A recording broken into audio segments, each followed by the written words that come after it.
Hi, this is Aaron with Zollotech. Today I wanted to show you the new 1.4 update for the Palm Pre and Palm Pixie, and also these are the Plus models on Verizon. And thought we would take a look at that and show you what that's all about. As you can see right here, I'm just going to hit on the major points of the update, but as you can see right here, you're going to watch this will flash. That's one of the updates. It lets you know you have a notification when your screen is dark. There are many different significant updates, or at least I think significant, that will benefit someone that has a Pre or Pixie. So we'll go ahead and turn that on, and you can see it's telling me I'm unable to sign into one of my email accounts, so we'll just throw that off the screen. First of all, let me tell you, overall use seems to be a little bit quicker. Changing different programs, bringing things up, swiping, feels a little bit more responsive, a little bit more like it should, like on an iPhone. There's some lag occasionally, but just if you watch, I move my finger here and I'll just scroll. You can see it's a little bit jumpy, not quite as smooth as the iPhone, but better than before from my experience, coming from the, I believe it's 1.3.5 or something like that, the last update. What you can see here is they've changed the camera icon, and like I said, we're going to hit on the major points. They've done a lot of little tweaks to things like time zone, SMS, things like that, and I can hit on those a little bit, but for me, the major update on this, there's two. The camera is now a video camera. It's a much needed update to this. And to get to the video camera, you open the camera, and right here you have a button that's got a video camera. So instead of just taking a picture, hit that, and it says rotate before recording. We rotate, and then we tap to record. And now we're recording. That's all there is to it. Simple, like an iPhone. And you can see I'm recording that. When I want to stop it, I hit stop, and it brings this up. We've got our, just like an iPhone or the picture, we tap that. It'll open another window that will show us our video, and we'll go ahead and play it back for a second.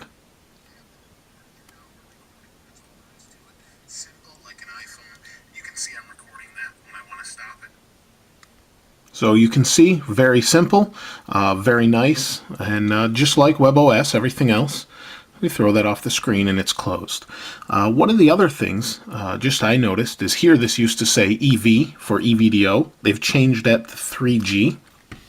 They've also made some other significant things. Dial from within a meeting event, allow custom alert sounds. There's different things with embedded phone numbers and email addresses within email. There's an ability to forward your SMS messages and the ability to dial a phone number from SMS chat. Lots of different things. You can press and hold to get more options in SMS.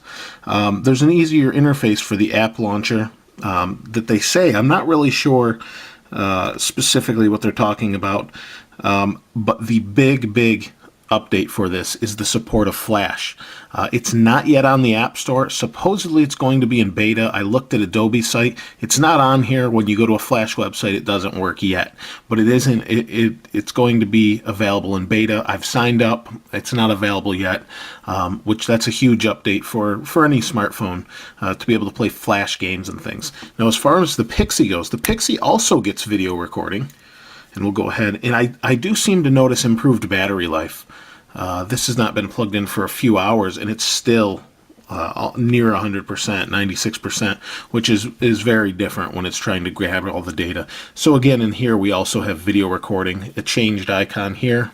I'll let that refocus a little bit. Changed icon.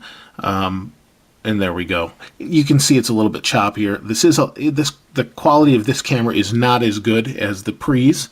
This is a 2 megapixel. The Pre is a 3 megapixel, but it does a good job. The microphone seems to pick up fairly well. And again, it's the same deal. Hit the button, hit to record or switch to video mode.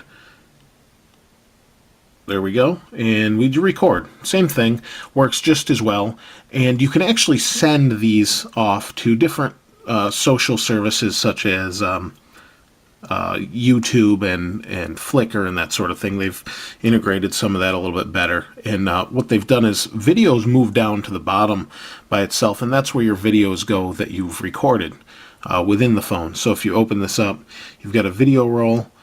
We go into the video, and again, we've got options down here. If we tap this, we can upload to YouTube, Facebook, share via email, or share via MMS.